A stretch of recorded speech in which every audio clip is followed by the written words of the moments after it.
Hi, this is Craig Kahn from Kahn Interactive Group, back again this week to offer you some unscripted tips and tricks to help you with your online marketing, especially your pay-per-click campaigns. This week I'd like to talk about your keyword list and creating a creative keyword list.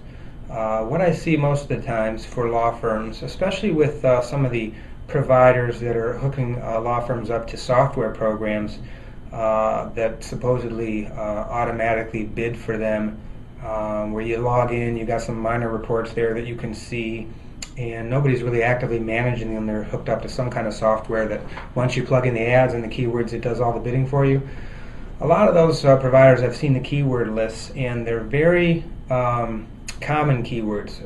I guess the keywords that the most of the people would think of, but those are also some of the most competitive keywords. So, for example, in the area of law that we do, you may have lemon law attorney, Cleveland, Ohio, or you might have personal injury attorney, Cleveland, Ohio. You'll see a lot of variations of those keywords, put all the different cities, some variations of the word lawyer, law firm, attorney, and then the different practice areas, the common phrases that you might use to find that practice area: DUI, workers' comp, personal injury, medical malpractice. Those are the common keywords that you see, and the lists are very uncreative. I know that's not a word, but and what you find is that everybody knows those keywords, and everybody's competing for those keywords. So you're going to be paying top dollar to get a click there. So what I'd like to talk about today is how you think creatively about your keyword list to expand it to include keywords that maybe your competitors are not bidding on, where you can pick up some traffic at a lower cost, where you have less competition, and where you might be able to. Those are called long tail keywords, by the way. So let me give you some examples in the fields that we've worked in the law firm side of my business. In the lemon law field, so your typical keyword might be Ohio lemon law or lemon law. But people have car problems, so we think creatively about this and come up with things like, well, car problem is one, but you might have someone typing in Ford problem, Ford transmission problem. You might have Ford recall. You might have keywords such as that. So those are alternatives to your typical lemon law keyword, where they're starting out maybe searching for answers to the problem that they're having, and then maybe they realize that a lawyer can help them with this, but they don't initially type in the word Ohio lemon law. Another example in our unfair debt collection practice area. So typically you might type in FDCPA attorney, Fair Debt Collection Practices attorney, maybe even debt collection harassment and debt collection harassment attorney, Ohio, Cleveland, Ohio. Very obvious. But what about if you think creatively about people that are in debt and what they might be searching for, where you could steal traffic, basically redirect their attention from one thing to maybe hiring you, or at least clicking on your ad to find out more about what you do. So let's say people are typing in bankruptcy, and the reason they're typing in bankruptcy is because they're being harassed by debt collectors. And your ad says something like, harassed by debt collectors, alternative to bankruptcy, click here. So that's a creative keyword where you might not think to have your ad, but you could be using that. You could do the same thing in debt settlement, debt consolidation, things like that, where people are having one problem and they might be having two problems at the same time, and you're the solution to one of their problems that they don't even realize. The other thing might be you have debt collection harassment. You've got your lemon law. I was thinking of the other place this occurs quite frequently is in the display network.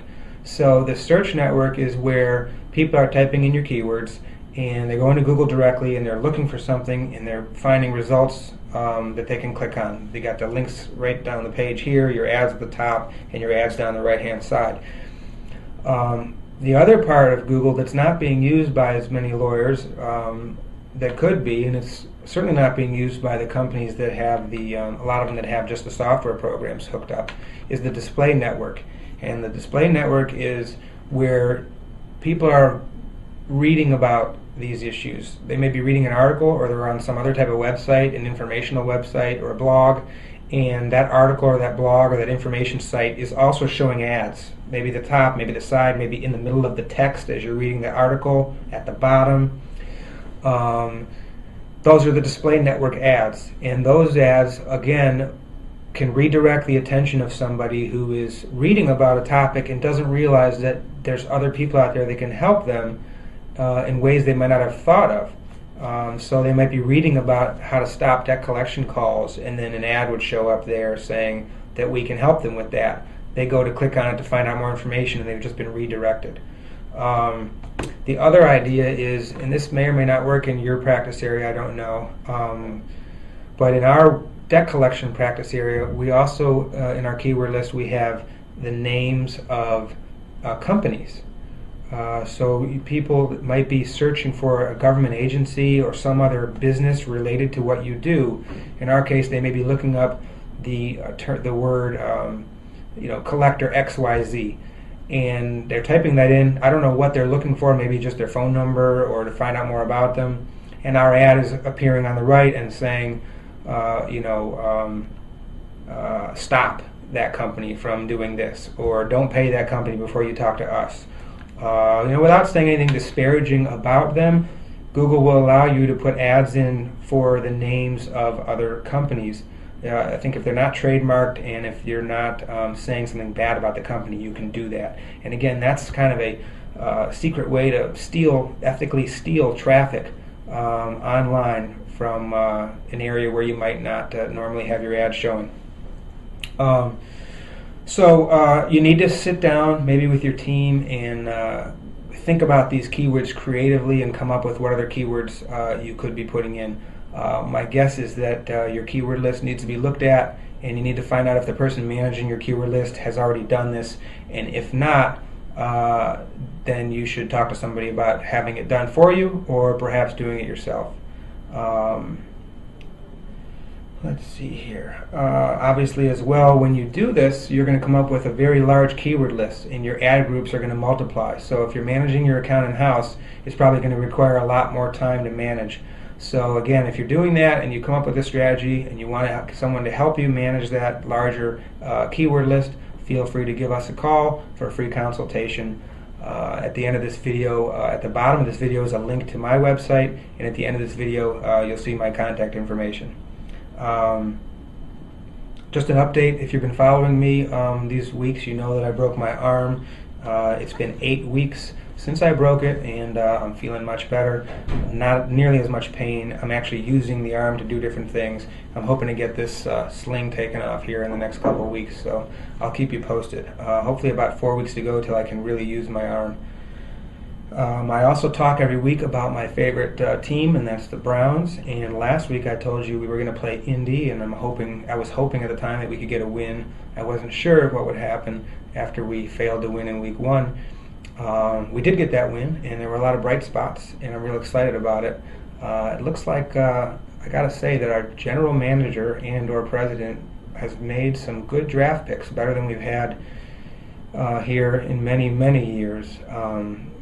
Guys like Joe Hayden, and on our defensive line, the 2 draft picks look real good.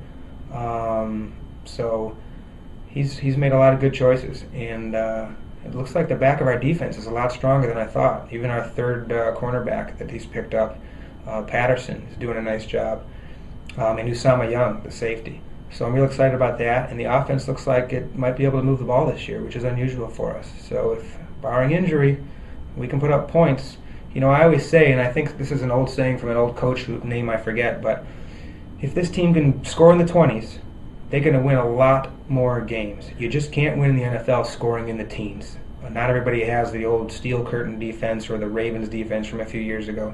You just got to score in the 20s. So we got Miami coming in this week, and it's dangerous because even though they look bad, 0-2 coming to Cleveland, we've never been strong at home, and it looks like a game that everyone's going to pick us to win it, but we might not win this one. So that's going to be hard to stomach if we don't. Good teams should win this game, and it'll tell a lot about whether we're going to be a good team, not great, but a good team, how we handle Miami coming in this week 0-2 with us coming home off a win.